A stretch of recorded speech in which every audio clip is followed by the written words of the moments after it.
My name is Beverly, and I'm 68 years old.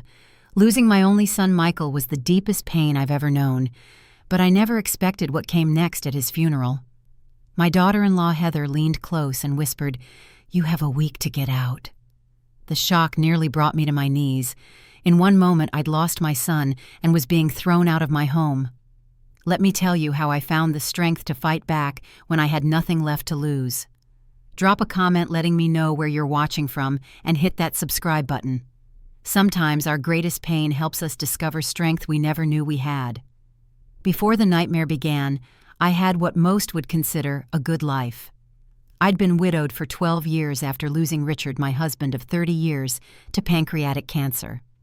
We'd built a comfortable life together in Portland, Oregon, where I worked as a registered nurse at Providence Medical Center for over 3 decades before retiring. Our only child, Michael, was the light of our lives. From the moment he was born, he had his father's analytical mind and my compassionate heart. As a boy, he was always defending the underdog, standing up for kids being bullied on the playground. It was no surprise when he decided to become a lawyer, specifically focusing on family law to help people through difficult divorces and custody battles.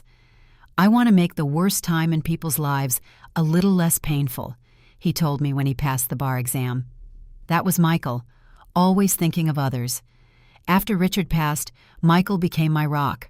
He called me every morning on his way to work, just to check in. Every Sunday we had dinner together, a tradition we maintained religiously. He'd bring over groceries, cook with me, and tell me about his cases, the non-confidential parts, of course. Those Sundays kept me going through the grief of losing Richard. "Mom, you need to start dating again," Michael would tease. "Dad would want you to be happy." "I am happy," I'd tell him. "I have you, my friends, and my volunteer work at the hospital. Not everyone needs romance to be fulfilled." In truth, I was content with my life. I had my small but comfortable condo, good friends, and most importantly, my wonderful son, just across town. When Michael met Heather at a charity fundraiser 5 years ago, I was thrilled for him. He was 40 years old and had dated casually, but never found the one. Heather was striking, tall and slender with perfect blonde hair and a dazzling smile. She worked in pharmaceutical sales, was well-spoken, and seemed to adore my son. The first time we met for lunch, she complimented my pearl earrings and asked thoughtful questions about my nursing career. I was impressed with her polish and charm. If she seemed a bit materialistic, mentioning the brand names of her handbag and shoes, I brushed it aside. Everyone has flaws, and Michael seemed happier than I'd ever seen him. Their wedding was a lavish affair at one of Portland's finest hotels. I remember feeling a twinge of concern at the extravagance. Michael had always been practical with money like his father, but he assured me they were both doing well financially, and this was their special day. "I've never been happier, Mom," he whispered as we danced together at the reception. "Heather is everything I've been looking for." After the honeymoon, I noticed subtle changes. Our Sunday dinners became less frequent. Michael's calls sometimes went straight to voicemail. When we did get together, Heather often had a work event or was visiting friends. I tried to build a relationship with her, inviting her for lunch or shopping, but she was usually swamped with work. When they decided to buy a house in West Lynn, an upscale suburb of Portland, Michael asked if I would contribute to the down payment. He was embarrassed to ask, but explained that property values had skyrocketed. "Heather has her heart set on this particular neighborhood," he explained. "It's close to good schools for when we have kids." I didn't hesitate. I had a substantial nest egg from Richard's life insurance and our prudent saving over the years. I gave Michael $100,000 toward their down payment, insisting only that my name be added to the deed as partial owner, a legal protection Richard had always advocated for when making large financial gifts. "It's just a formality, Mom," Michael assured me as we signed the papers. "This is as much your home as ours." Little did I know how prophetic those words would become. Over the next few years, I saw less and less of my son. When we did meet, usually for lunch rather than at their home, he seemed stressed. He'd lost weight and had dark circles under his eyes. When I asked if everything was all right, he'd force a smile and change the subject. "Just busy with a big case," he'd say. "How are you doing, Mom? Tell me about your book club." I sensed something was wrong in his marriage, But Michael had always been private about personal struggles, just like his father. I didn't push, trusting he would come to me when ready. The last time I saw him alive was 3 weeks before his death. We met at a cafe downtown, and he seemed distracted, checking his phone repeatedly. "Mom, if anything ever happens to me, promise me you'll stay strong," he said suddenly as we were saying goodbye. "What a strange thing to say," I replied, feeling a chill despite the warm spring day. "Is everything okay, honey?" "Just being morbid, I guess. Dad's birthday is coming up, and it got me thinking." He hugged me tightly. "I love you, Mom. Never forget that." I watched him walk to his car, never imagining it would be the last time I'd see his smile or feel his arms around me. Looking back, I wonder if he somehow sensed his time was short, or if he was simply reacting to trouble in his marriage. Either way, those words would sustain me through the darkness to come. The call came at 2:17 in the morning, jolting me from a dreamless sleep. An unfamiliar number flashed on my phone screen. "Mrs. Watson, this is Meridian Park Hospital. Your son Michael has been brought in with a suspected heart attack. You should come right away." The world tilted sideways. Michael was only 45 in good health with no history of heart problems. It had to be a mistake. But 20 minutes later, I was running through hospital corridors, my heart pounding with dread. I found Heather in the waiting room, her makeup perfect despite the hour staring at her phone. She looked up as I approached, and something in her expression made my blood run cold. There was no grief there, no panic or worry, just annoyance, as if Michael's medical emergency was an inconvenience. "What happened?" I gasped, still catching my breath. "He collapsed after dinner. The paramedics said it was probably his heart." Her tone was flat, emotionless. "They're working on him now." I sat beside her, reaching for her hand, but she shifted away, subtly returning to her phone. For nearly an hour we sat in silence, the antiseptic smell of the hospital burning my nostrils, memories of Richard's final days flooding back. When the doctor finally appeared, I knew from his face before he spoke. That particular expression of practiced sympathy is unmistakable. "I'm very sorry, Mrs. Watson." "Mrs. Watson," he addressed both Heather and me. "We did everything we could, but your son suffered a massive myocardial infarction. We weren't able to restore cardiac function. He's gone." The world disappeared. I heard a keening sound and realized it was coming from me. I felt myself folding inward decades of nursing experience, doing nothing to prepare me for this moment. Through my tears, I saw Heather standing perfectly still, her face a mask of composure, as she asked clinical questions about what had happened. Did he suffer? Was there anything that could have prevented this? Who do I speak with about arrangements? No tears, no breakdown, just practical inquiries delivered in a steady voice. The next days passed in a fog of grief. I moved through necessary tasks like a sleepwalker, identifying Michael's body, meeting with the funeral director, selecting a casket. Heather took control of the arrangements, often making decisions without consulting me. "The service will be at Riverside Chapel on Thursday," she informed me. "I've already spoken with Pastor Williams." "But Michael wasn't religious," I protested weakly. "And he mentioned once he'd want something outdoors by the water." "This is more appropriate," she replied firmly, "and more convenient for the guests." I was too broken to fight. My only child was gone, the crushing weight of that reality, leaving little room for anything else. I'd lost Richard, and now Michael. I was truly alone. The morning of the funeral, I arrived early to have a few moments alone with my son. Heather had selected a closed casket, another decision made without me, so I sat in the front row, clutching a photo of Michael as a little boy, his gap-toothed smile beaming at the camera as he proudly displayed a fish he'd caught with his father. People began to arrive. Michael's colleagues from the law firm, friends from college, clients who had become friends. Many approached me with tearful hugs and stories about my son's kindness and integrity.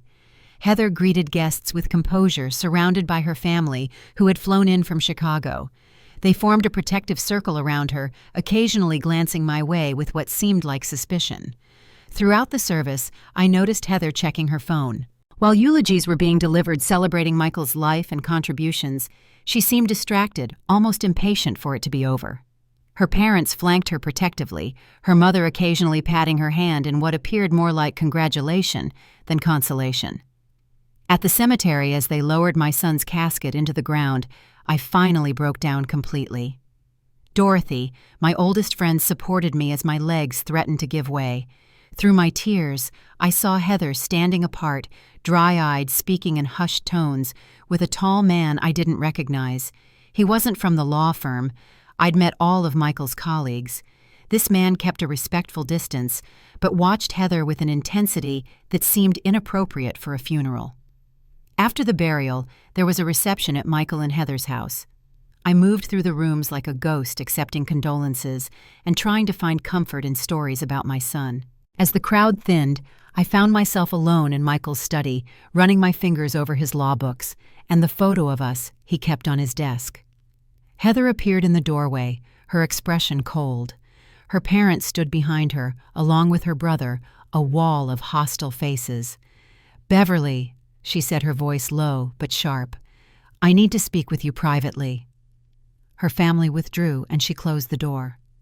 "This is difficult timing," she began, though her tone suggested no difficulty at all. "But we need to discuss arrangements going forward." I stared at her blankly, unable to comprehend what she meant on this, the day we buried my son. "You have a week to collect Michael's personal effects," she continued. "After that, I'd appreciate it if you would find somewhere else to go. I need to move on with my life." The words hit me like physical blows. "What are you talking about? This is my son's funeral." "And now it's over," she said with chilling finality. "Michael is gone, and I need space to grieve in my own way, without constant reminders." "Are you saying I can't visit my son's home?" I asked, my voice barely audible. "I'm saying this is my home now, and I need you to respect my boundaries. 1 week, Beverly, to collect anything of Michael's you want to keep. After that, I'd prefer you not come back." She left me there, surrounded by my son's belongings, my world shattered for the second time in a week. Not only had I lost my only child, but his wife, my daughter-in-law, was cutting me out of what remained of his life completely. That night, alone in my condo, I experienced a depth of despair I hadn't known was possible. The silence was deafening, the future, a black hole.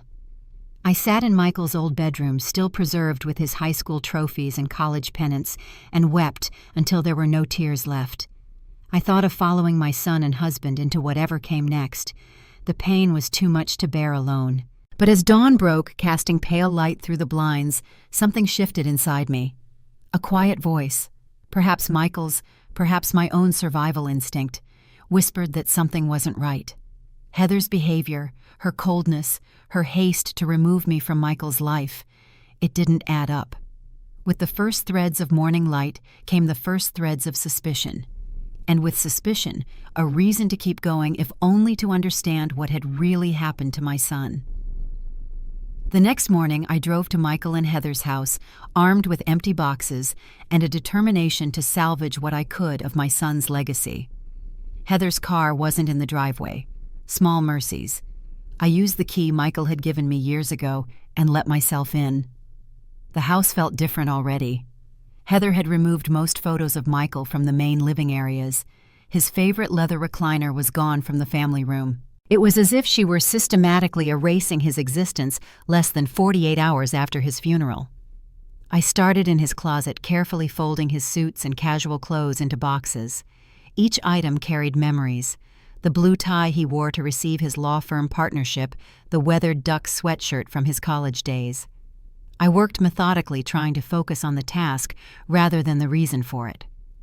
In his study, I collected personal mementos, his law school diploma, family photos, the paperweight I'd given him when he won his first major case. As I cleared his desk, I found a locked drawer. The key wasn't immediately visible, but I remembered Michael kept spare keys in an old cigar box on his bookshelf. Sure enough, there was a small key that fit the desk drawer. Inside were financial documents, bank statements, investment reports, and a folder labeled Personal, Private. My nursing training had taught me to respect confidentiality, but this was my son, and something about Heather's behavior had triggered alarm bells I couldn't ignore. The bank statements revealed troubling discrepancies. Large withdrawals had been made in recent months far beyond normal household expenses. Their joint savings account, which had contained over $200,000, according to Michael's previous mentions, was nearly empty.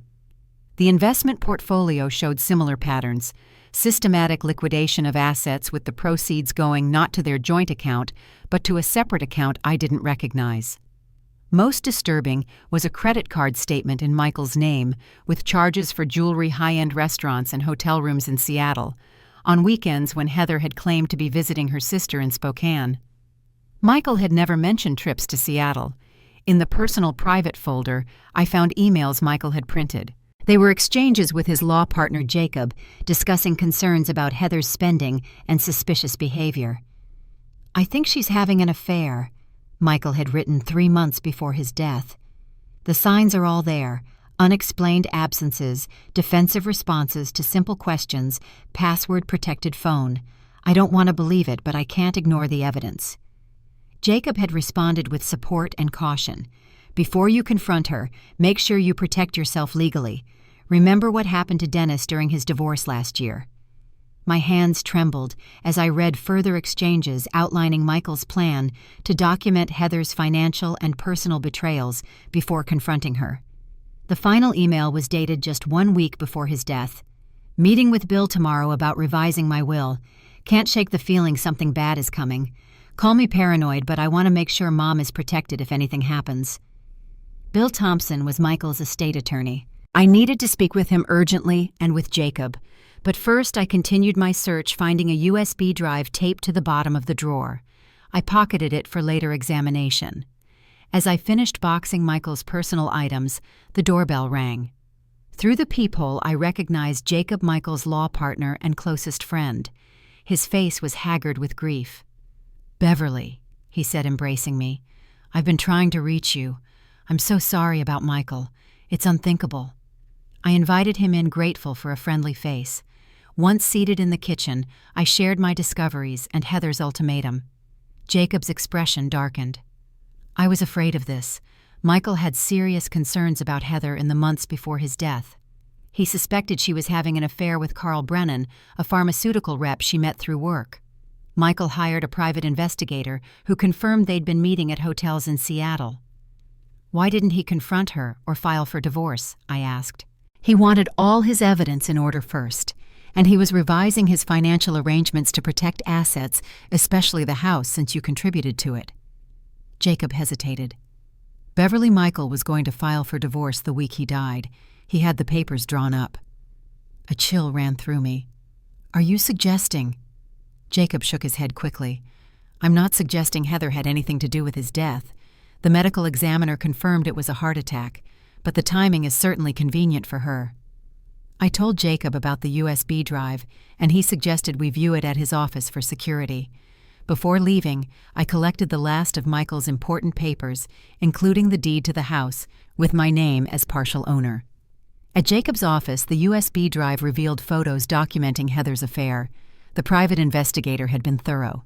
There were also financial spreadsheets tracking Heather's unauthorized spending and evidence she'd been planning a new life with Carl. "Michael was building a case for divorce," Jacob explained. "He wanted to make sure she couldn't take advantage of him financially." "What about his will?" I asked. "He mentioned revising it." "He met with Bill, but the new will wasn't finalized before—" Jacob couldn't finish the sentence. "The existing will leaves everything to Heather except for some personal items designated for you. So she gets everything the house I helped pay for all his assets."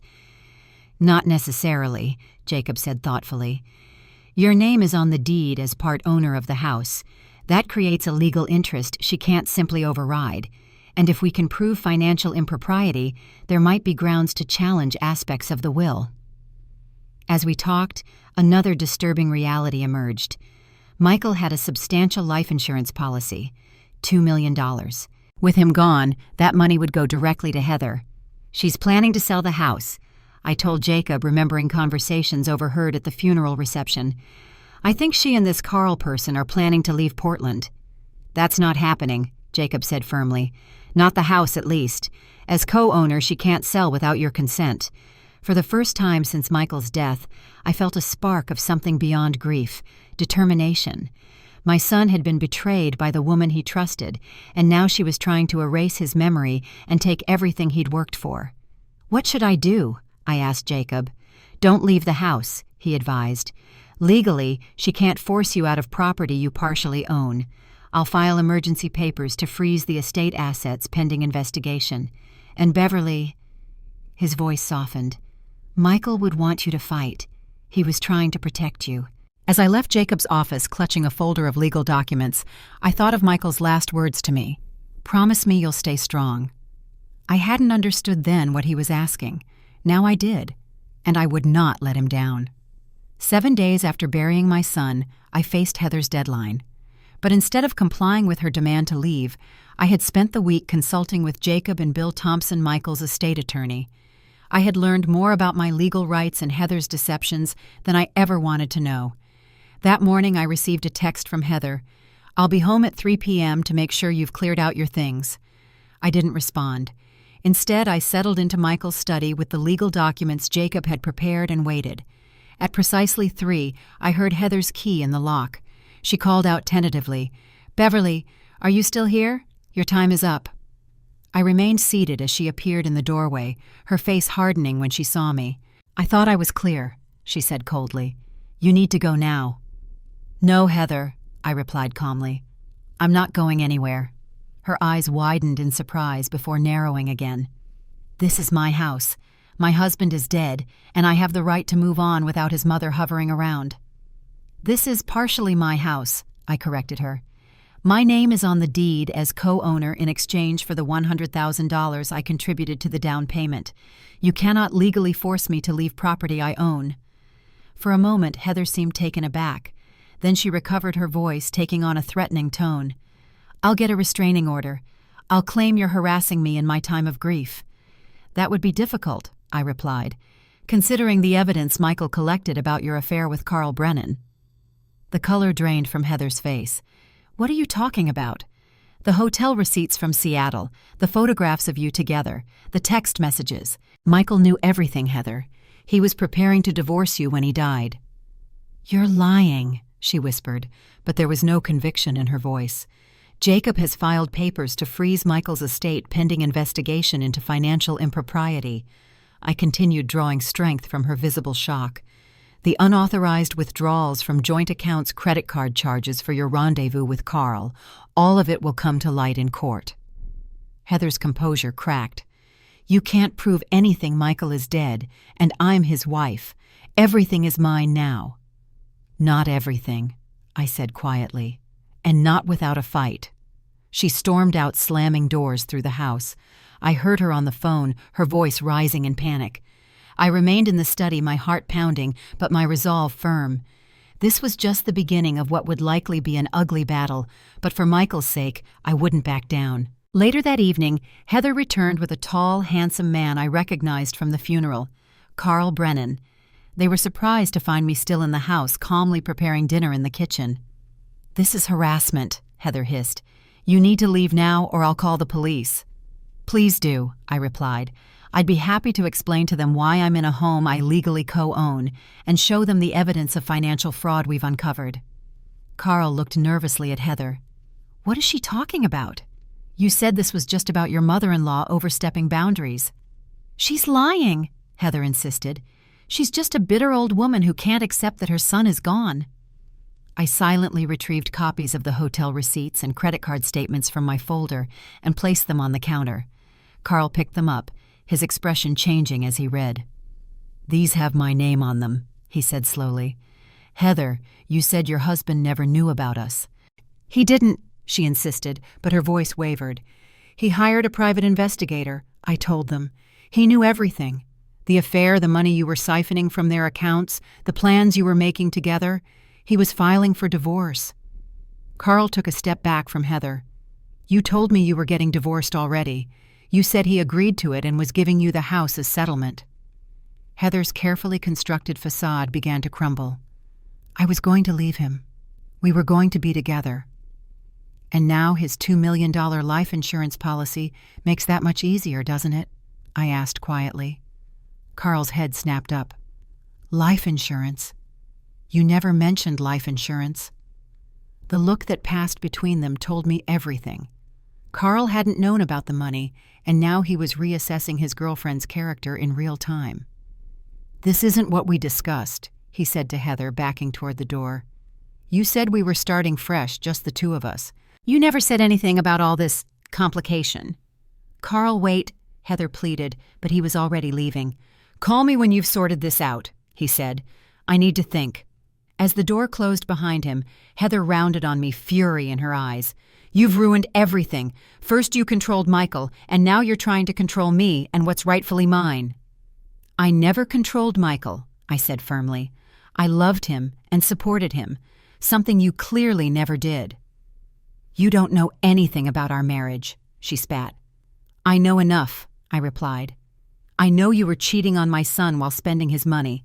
I know you were planning to leave him before he died, and I know you're not going to profit from his death if I can help it. Heather's expression changed, calculation replacing anger. What do you want, money? Is that it? I could give you some of the life insurance when it comes through. And the casual way she offered to share the proceeds from my son's death turned my stomach. I don't want your blood money, Heather. I want justice for Michael. I want his legacy protected from someone who never truly valued him. He wasn't perfect either, you know, she shot back. Always working, always so concerned with his precious reputation. Do you know how boring it is being married to a man who thinks a wild night is reviewing case files with a glass of wine? Her true colors were fully revealed now, and they were uglier than I could have imagined. This woman had never loved my son. She had seen him as a meal ticket, a stable provider, while she pursued excitement elsewhere. Get out, I said, my voice shaking with anger. Get out of this house right now. You can't make me leave my own home. Actually, came a voice from the doorway, she can.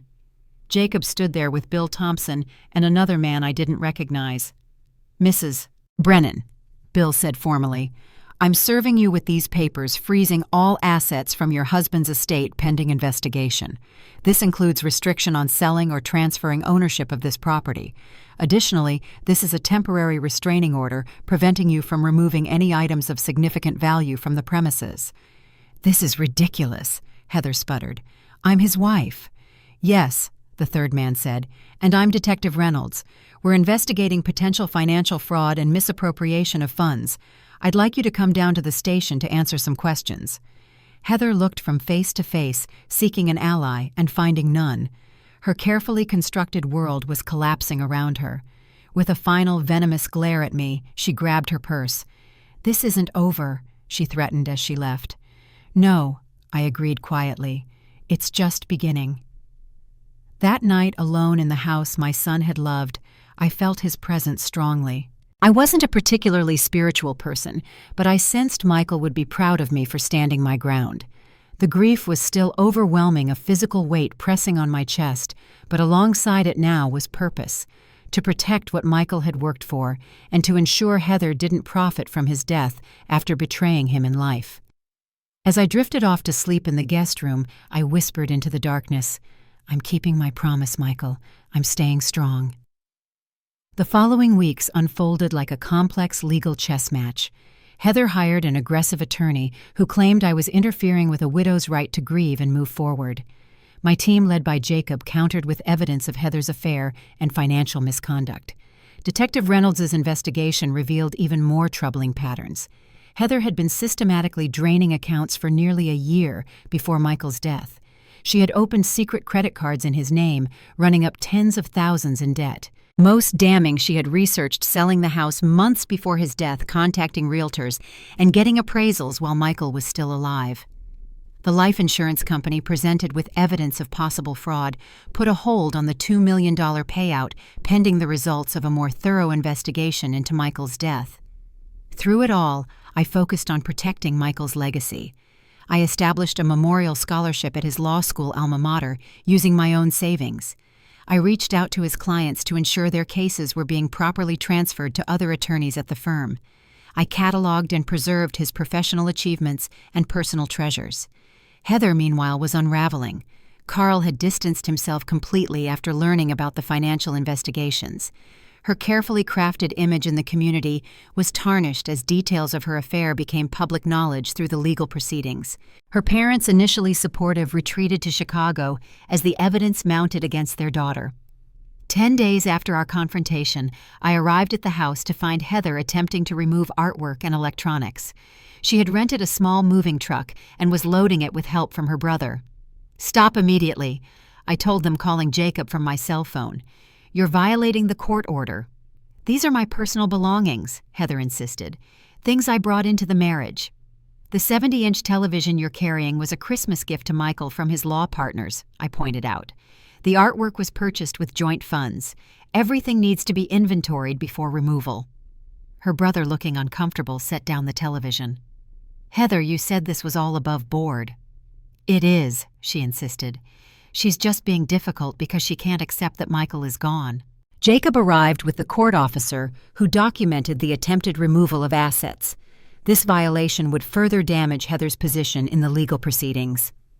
That evening, Heather made one last attempt at manipulation.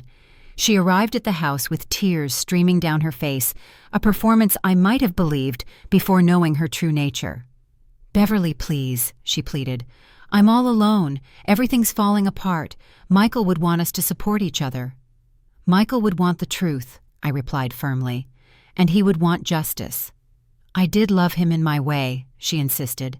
"Our marriage wasn't perfect, but that doesn't make me a monster." "No, your actions make you a monster," I corrected her. "The affair, the financial deception, and now trying to erase his memory and take everything he worked for. Those choices define who you are, not your tears." Her facade cracked completely. "Fine. You want the truth. I never loved Michael. He was stable and successful and boring. I stayed because he provided a good life, but I was suffocating in this marriage. Carl makes me feel alive." "Then you should have divorced Michael honestly, instead of deceiving him and stealing from him," I said, feeling strangely calm in the face of her outburst. "And walk away with nothing. After 5 years of playing the perfect wife, I deserved compensation for my time." Her mercenary attitude shocked me despite everything I'd learned. "Marriage isn't a business transaction, Heather. It's a partnership based on love and trust." "That's naive old lady thinking," she sneered. "Everything is a transaction. Michael got a beautiful wife on his arm for client events and holiday cards. I deserved financial security in return." I realized then that Heather and I existed in fundamentally different moral universes. There was no common ground to be found, no possibility of reconciliation or understanding. "I think you should leave," I said quietly. "Your things will be inventoried, and anything that's legitimately yours will be returned through proper legal channels." "You'll regret this," she threatened. "I still have rights as his wife." "And I have rights as his mother and co-owner of this property," I reminded her. "We'll let the courts decide the rest." 2 days later, Bill Thompson presented me with an unexpected discovery. In Michael's safe deposit box was a sealed envelope addressed to me dated just 5 days before his death. Inside was a letter. "Mom, if you're reading this, something has happened to me. I've suspected for months that Heather has been unfaithful and dishonest about our finances. I've been gathering evidence and preparing to file for divorce. I wanted you to know the truth in case anything happens before I can address this situation. I've spoken with Bill about ensuring you retain ownership interest in the house regardless of what happens. You deserve security after all you've done for me. I love you, and I'm sorry if this causes you pain. Michael." The letter confirmed what I already knew, but seeing my son's handwriting and feeling his concern for me reaching beyond death broke something open inside me.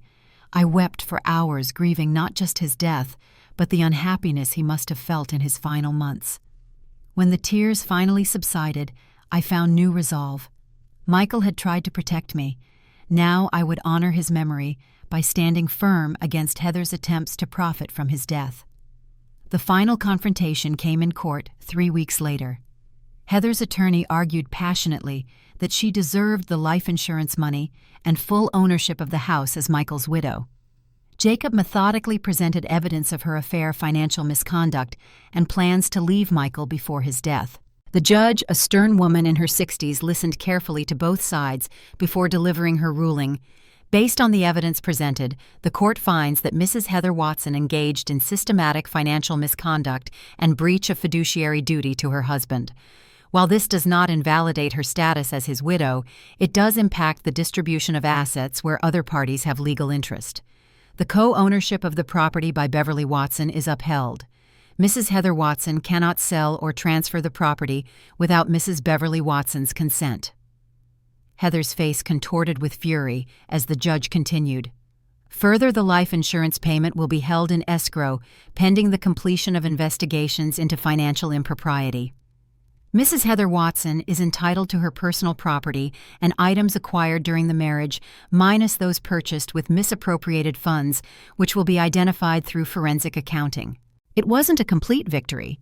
Heather would still receive some assets as Michael's widow, but it prevented her from walking away with everything while erasing his memory and legacy. As we left the courthouse, Heather approached me one last time. "I hope you're satisfied," she hissed. "You've ruined my life." "No, Heather," I replied calmly. "Your choices ruined your life. I just made sure you couldn't profit from betraying my son." She stalked away, designer heels clicking on the marble floor, leaving me standing with Jacob and Bill in the afternoon sunlight. For the first time since Michael's death, I felt something like peace. The battle wasn't fully over, but justice was being served one court ruling at a time. 1 year after Michael's death, I sat in the garden of what was now fully my home. After months of legal wrangling, Heather had finally agreed to sell me her interest in the house in exchange for a cash settlement far smaller than she'd initially demanded. She had left Portland rumored to be working in pharmaceutical sales in Phoenix. The life insurance money remained in escrow, tied up in ongoing litigation about her financial misconduct. The garden had become my sanctuary, a place to feel close to Michael. He had loved tending the Japanese maple and rhododendrons on weekends, finding peace in the simple act of nurturing growing things. The path to this moment of relative calm had been arduous. After the initial court ruling, I had faced months of depositions, financial investigations, and legal maneuvers as Heather fought for every dollar she could extract from Michael's estate. The stress had taken its toll on my health. My blood pressure had skyrocketed, and I'd lost weight I couldn't afford to lose. But I had also found unexpected strength and support. Jacob became not just my attorney, but a trusted friend, sometimes stopping by with dinner when legal meetings ran late. Dorothy visited weekly, bringing books and companionship. Michael's clients sent cards expressing gratitude for his work and condolences for my loss. Most surprisingly, 6 months after Michael's death, I had received a handwritten letter from Heather's sister Jennifer, apologizing for her family's behavior and sharing that she had always seen through Heather's facade. "Michael was kind to me when no one in my family bothered to be," she wrote. "He remembered my birthday when Heather forgot. He encouraged my art when my parents dismissed it. I want you to know that someone in Heather's family recognized his goodness, even if she didn't." That letter had brought both tears and healing, a reminder that Michael's impact extended in ways I might never fully know. The most difficult day had been what would have been Michael's 46th birthday. I'd visited his grave alone, bringing his favorite sunflowers, and sitting for hours telling him about my fight to protect his legacy. Whether he could hear me or not, the conversation brought comfort. "I kept my promise to stay strong," I told him. "I hope you'd be proud of how I handled things." In the months that followed, I had worked with Bill to establish the Michael Watson Memorial Fund for family law assistance, using my portion of the estate to help those who couldn't afford legal representation in divorce and custody cases. It felt like the perfect way to honor my son's commitment to helping people through difficult transitions. I also began volunteering at a senior center, helping older adults understand their legal rights regarding property wills and potential financial exploitation. My experience with Heather had opened my eyes to how vulnerable people could be to those they trusted, and I wanted to help others protect themselves. Gradually, almost imperceptibly, purpose had emerged from pain. The grief remained, a constant companion that sometimes receded to the background and sometimes overwhelmed me completely, but alongside it grew meaning and even occasional moments of joy. On this anniversary morning, as I tended Michael's beloved garden, my phone chimed with a text message. It was from Heather, the first contact since our legal battle had concluded. I know today is difficult. For what it's worth, I'm sorry for how everything happened. Michael deserved better. I stared at the screen, unsure how to feel about this unexpected acknowledgement. Was it genuine remorse or another manipulation? Ultimately, it didn't matter. My forgiveness or lack thereof would not change the past or affect Heather's future. The only person it would impact was me. After careful consideration, I typed a simple response. Thank you for acknowledging that. I hope you find peace going forward. It wasn't forgiveness exactly, but it was a release, a decision to not carry the weight of anger and resentment into whatever years remained of my life. Michael wouldn't have wanted bitterness to consume me, even towards someone who had betrayed him. Later that day, I hosted a small gathering of Michael's closest friends and colleagues to commemorate his life. We shared stories and laughter, celebrating the person he had been, rather than dwelling on the circumstances of his death or the ugliness that followed. It felt like the beginning of a new phase of grief, one where memories brought more comfort than pain. As the sun set and guests departed, I sat alone on the patio Michael had built, watching the sky turn from orange to purple to deep blue. I thought about the journey of the past year, from devastating loss through bitter conflict to this moment of hard-won peace. I did it, Michael, I whispered to the evening air. I protected your legacy. I hope that wherever you are, you know that. A gentle breeze rustled the Japanese maple, its red leaves dancing in the fading light. I took it as a sign, a message from beyond, or perhaps just the natural world's reminder that life continues its cycles regardless of human tragedy. The truth is, we never fully recover from losing those we love most. We simply learn to carry the grief differently as time passes, integrating it into our new reality. In fighting for Michael's legacy, I had discovered reserves of strength I never knew I possessed. In standing up to Heather's manipulation and greed, I had honored not just my son, but also my own worth and dignity. Now, as I move forward into whatever chapter comes next, I carry these lessons with me, that love extends beyond death, that justice is worth fighting for, and that even in our darkest moments, we can find the strength to stand firm and reclaim our power. Have you ever had to stand up for yourself or a loved one when it seemed like the whole world was against you? Share your story in the comments below. And if my journey has touched or inspired you in any way, please hit the like button and subscribe to hear more stories of resilience in the face of betrayal. Don't forget to share this video with someone who might need encouragement to stand firm in difficult circumstances. Remember, we are often stronger than we know until being strong is the only choice we have. Thank you for listening to my story.